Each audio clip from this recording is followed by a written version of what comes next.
Welcome back to another solo episode of Legacy Her Way, the podcast where we explore how women are creating powerful personal legacies through family, faith, business, and beyond. Hi, I'm Tanya Hendrix, and this podcast is covering and talking to women who are foster moms, founders, creatives, caregivers, because we want to have real conversations. We want to get past the buzzwords and talk about real life and real impact and the values that guide it all. So whether you're building wealth or raising kids or launching your next big thing, this space is for you. So we have talked to a couple of female entrepreneurs, founders of businesses, women who have been in the corporate world and pivoted to do other things. And I want to take this opportunity for this solo episode to talk about that and talk about the struggles. I mean, as I said, this is a podcast about real life. And I don't think any of the guests so far have painted a rosy picture. I don't think anyone has painted it in such a way that entrepreneurship is easy. It's a great, fast way to earn and make money. Or that it's that just everything's going to be smooth sailing once you pivot and open your own business or do your own thing. It is great being your own boss.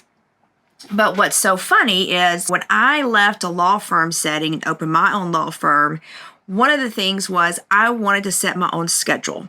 I wanted to have time to write. I wanted to have time to do speaking engagements. I wanted to do other things and not just do estate planning, which I love doing estate planning. I love it. I love helping families through estate planning because I can really help people have some peace of mind as to their futures for their families. So I really love doing that. But I also like writing and I also like speaking. And so when I opened my own law practice, one of the things was I'll be able to make my own schedule. I'll have time to do this. I'll have time to do that. Girls, that is not how it works. Yes, you can set your own schedule. And yes, you can set your own schedule. And what I mean by that is I'm the boss, which is wonderful, but I'm also the boss. If I'm not working, I'm not making money. If I'm not handling certain tasks, those tasks are not getting done. And when I first started my law firm, it was me. I was a person of one. I thankfully had a space where I had some people that were able to help out, like answering phones every now and then. They were able to do some administrative tasks for me. So that was very helpful. But overall, it was me. I did all the marketing. I did all the social media ads, or not the ads, but the social media marketing. I did all the blogs. I did all the meeting with clients and drafting of the documents and going to the networking events. I mean, I was the bookkeeper. I was doing all those things. I ran errands. If I had to go to the probate court, which I had to do at least once a week, it was me going. If I had to go mail certified letters, it was me that did all those things. If I had to run to the store and get office supplies or get water and Cokes and Diet Cokes to replenish my refrigerator at the office to give, because I give those things out to clients when they come in, it was me. I was thinking, I still, honestly, I'm the one that still replenishes the waters and the drinks and the mints and those types of things. That's still me. But when I first started, until at least a year and a half in, everything was all me. When it came to marketing, when it came to the social media stuff. So let me back up. So I think for social media, it was like a year. It was a little over a year and a half before I brought someone in to help on a part-time contract type basis. And now she's thankfully with me full time, and that's helped out a lot. But it was a struggle. And when I realized how much time it was taking, I mean, I realized I'd bitten off more than I could chew. so to speak, because it was so much and it was taking up so much of my time. And I was exhausted all the time. I'm still exhausted all the time. And I'm coming up on my 3rd anniversary for the firm. So being an entrepreneur is great. I love the journey. I love this process. I love that I'm able to get out and network and meet people. I love that I'm able to help so many families have that peace of mind that they are seeking when they come to me to have their documents prepared, to have that will or that trust or that power of attorney prepared, because they need to protect their minor children or they want to protect their assets for their families in the future. I love being able to give people that peace of mind. That is a great part of what I do. But I don't want you to think that it's smooth sailing and easy. I typically get up at 4 o'clock in the morning. I go to bed somewhere between 9 and 10.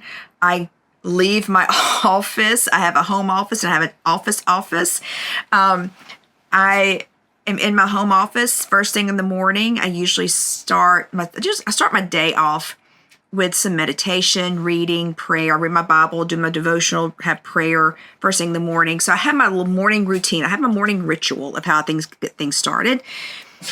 And generally, until about a few weeks ago, I was spending my mornings working.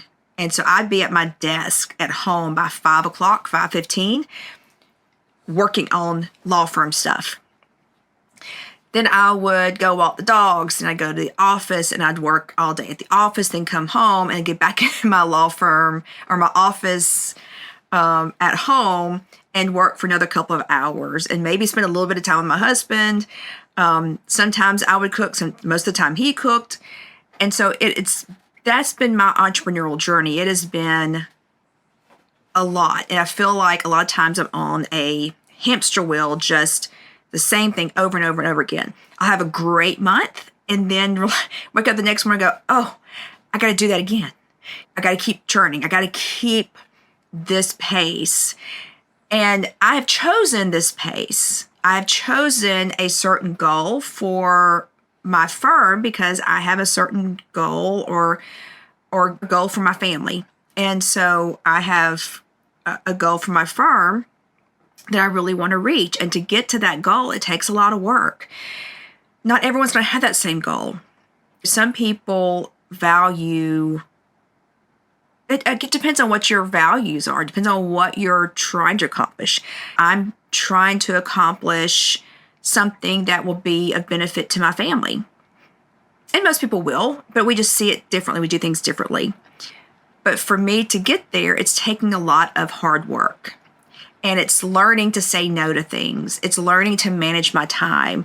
And I'm say learning because it is a constant struggle. I will go for a period of time where I am killing it with time management. I'm killing it with not having all the distractions or minimal distractions.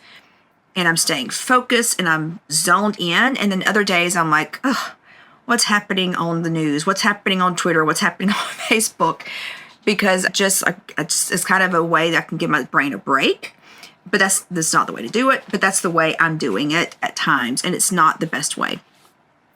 And I know that. And it's frustrating because I know that those are things that's not benefiting my goal. When I was writing my book, my goal was to get that book written.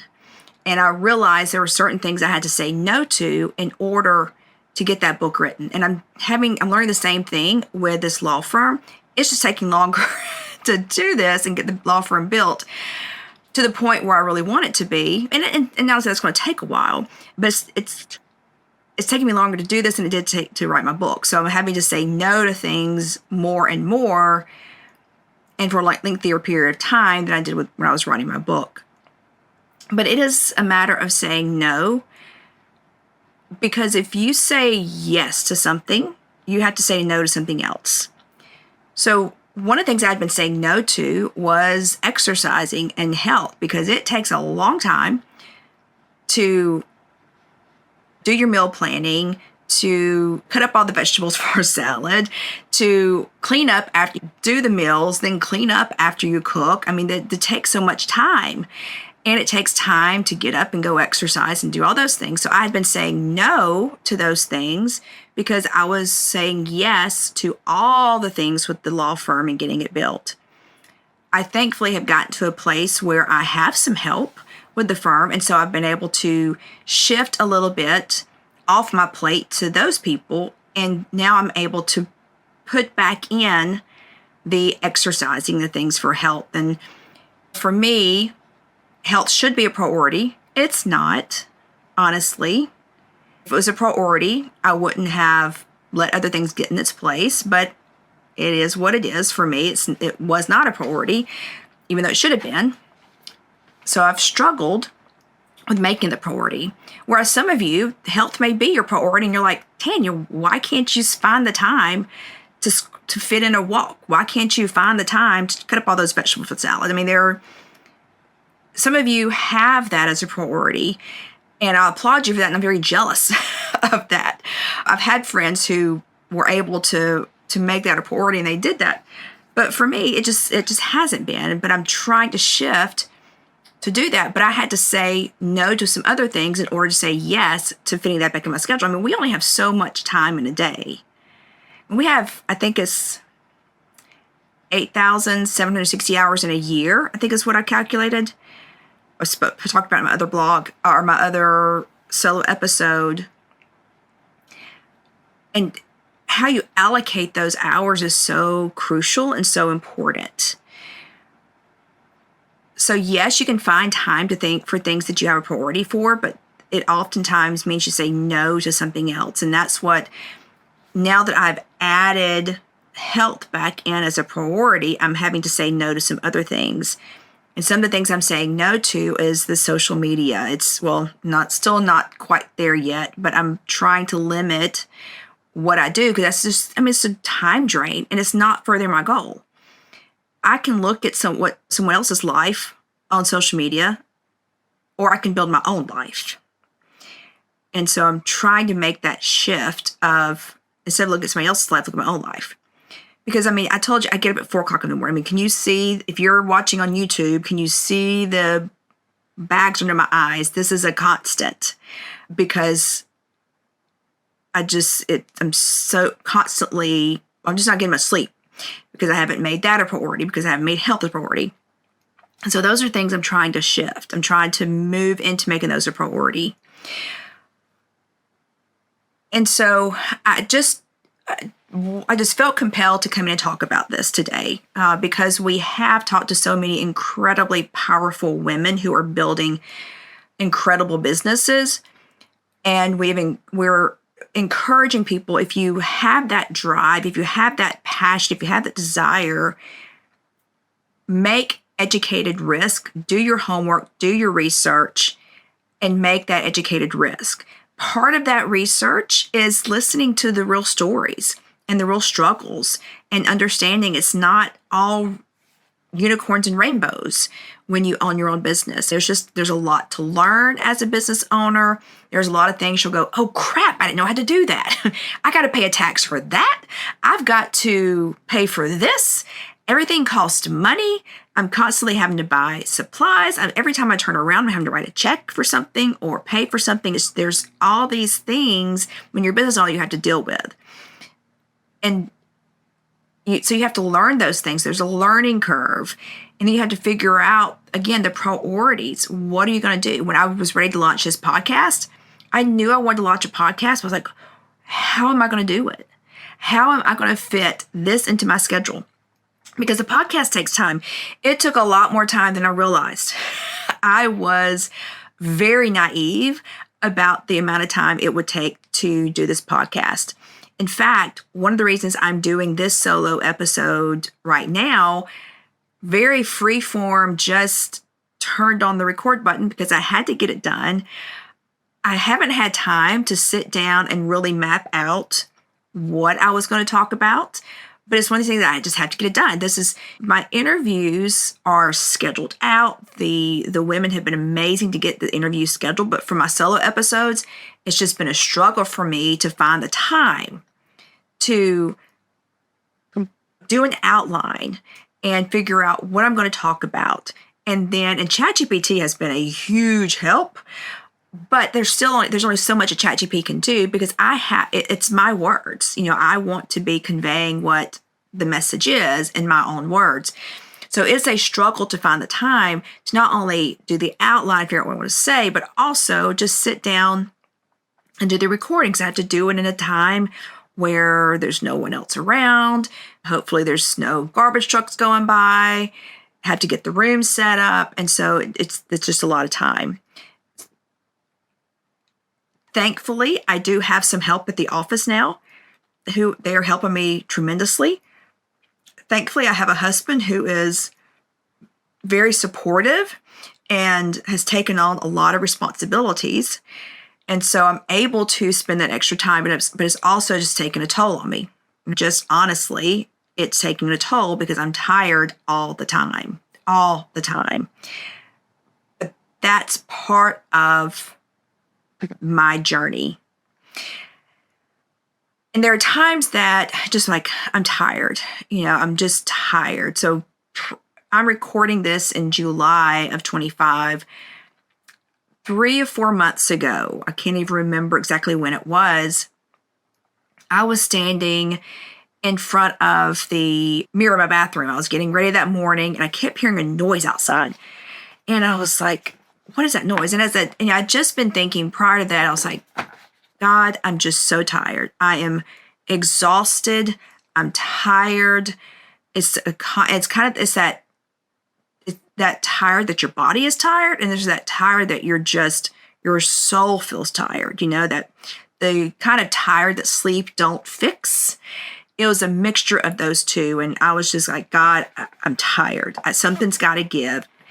And I started hearing this noise outside. I was like, what the heck is that noise? And as I kept hearing it, I looked outside. And so right outside of my window, there is a lot of leaves. So it may have been maybe in the fall because there were so many leaves on the ground. But there were a lot of leaves on the ground. And there was a bird out there. And in my faith walk, particularly as an adult, when I was working with human trafficking victims, if you heard one of my other podcasts, you heard me talking about how I was called into working with human trafficking victims, and how I went to work for a nonprofit for free because I felt like God called me into that. One of the things that God kept showing me time and time again were birds. And if you're familiar with the Bible, there is and I'm trying to look it up now because I probably forget it since I'm thinking of it on the spot. Yeah, and that's not the one. Oh, yeah, here it is. I did get it right, first off. So there's a verse in the Bible, Matthew 6:26. Well, let me back up. So in 25, Jesus says, therefore I tell you, do not worry about your life, what you will eat or drink, or about your body, what you will wear. Is not life more than food, and the body more than clothes? Verse 26, look at the birds of the air. They do not sow or reap or stow away in barns, and yet your heavenly Father feeds them. Are you not much more valuable than they? And so God has used for years, God has used birds to remind me of his faithfulness and his provision, that he is going to provide.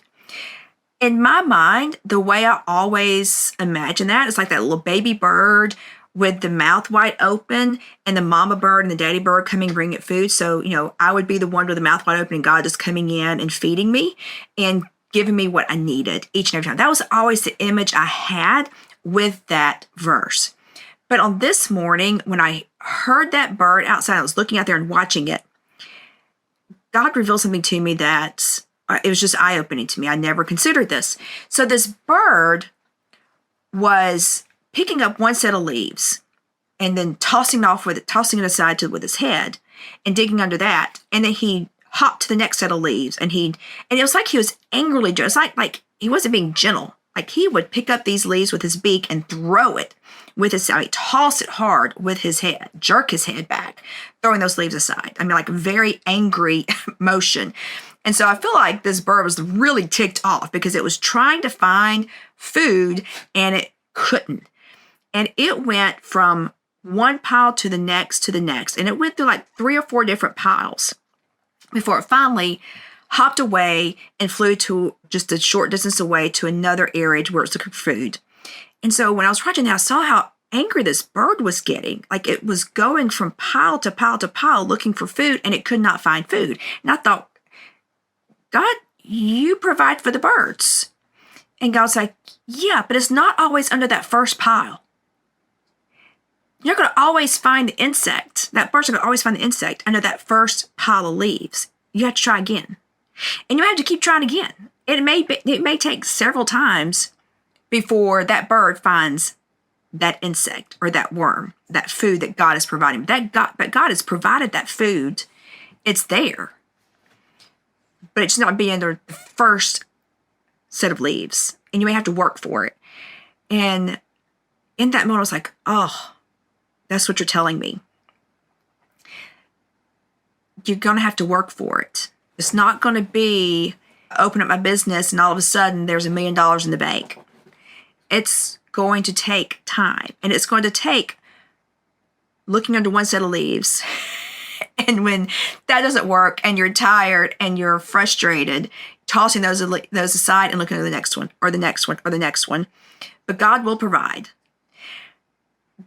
There's a verse in Proverbs. The plans of the diligent lead to profit as surely as haste leads to poverty. And that is, I think, Proverbs 25. I'm not really sure about that. I can't see that. I've got it. So I have a vision board across from my desk, and I have that on my vision board. I'm trying to read it without my glasses on. I'm at that age where I need my glasses. I hate to admit it, but I'm at that age. I fought it for the longest time. But some of you ladies understand me when I say that. Let's see. That is not it. Let me see if it's 21. Yes, so it's Proverbs 21:5. The plans of the diligent lead to profit, as surely as haste leads to poverty. This is not a prosperity gospel type thing. Don't take that from what I'm saying. But God says to be diligent. Be diligent, and that will lead to prosperity. Not that God's going to say, here you go. Here's that $1 million. Here's that $10 million. Here's that whatever. It's that be diligent, and that's going to lead to your prosperity. But what is that prosperity? I mean, it may mean something different for you than it does for me. And we heard from Dana in her episode, Dana Stone in episode 2, that success is different for different people. Your idea of success may be different than my idea of success. And that the idea of success may change throughout your life. So, but be diligent in that. Keep fighting. Don't quit. Persevere. So many people just quit. And I have been there. I have been to the point where I just wanted to quit. I'm like, let me go back and work for somebody else. I'm tired. I want to get some sleep. I want to work 9 to 5 and draw a paycheck, and that's it. But I also know if I did that, I would not reach the personal goals I have for me, the goals I have for my family, but also would not be able to serve the clients the way I serve them now and the exceptional service I'm able to provide them. And so when I want to quit, I have to remember, 1, be diligent. Number 2, I think about that bird. I no longer think about that verse in Matthew with the baby bird mouth wide open. I now think about that bird hopping around outside my window, looking under leaf after leaf after leaf, angrily tossing those aside because he couldn't find his food. But he just kept on and kept on. He was diligent in his search. He was diligent, which eventually led to his profit in finding his worm. So all of this podcast to say, I'm tired. I want to quit sometimes. And I think that is typical of a lot of entrepreneurs. A lot of entrepreneurs, when you start out, you don't realize how much work and effort is required. It's a lot. So before you jump out on your own, before you decide to pivot out of that corporate job or pivot away from that comfortable job where you do have a steady paycheck, you do have all the benefits, think about the cost to your time, to your health, to your family. I mean, there are costs involved, but there can also be great rewards too. And I enjoy what I'm doing. I enjoy the entrepreneurial journey, as tiring as it is, as exhausting as it is. I do enjoy it. And I love the podcast. I love talking to the women that I've talked to. I mean, there's some powerhouse women who I have interviewed, and I can't wait for you all to hear the rest of them, but there's some powerhouse women. And I love serving my estate planning clients and trademark clients the way I do, because it is important to me that they have peace of mind. So I hope if you are considering becoming an entrepreneur, considering opening your own business, starting your own business, writing that book, whatever it may be, really, as Monica, you heard in episode 6. Yes, Monica Montgomery, episode 6, you heard her talk about take educated risk.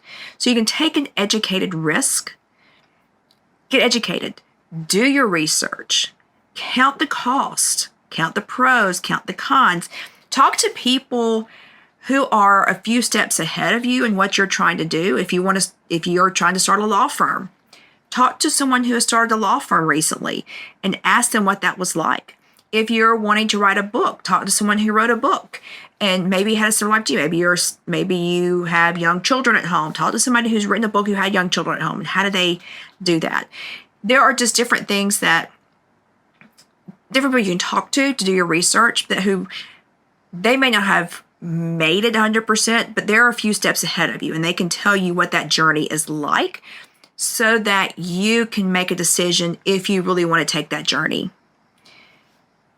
I can't remember who it was. One of our episodes, trying to remember who it was, but she said that she didn't want to live with the regret of not trying, and that may be a motivating factor for you. I think it was Melissa Chavez.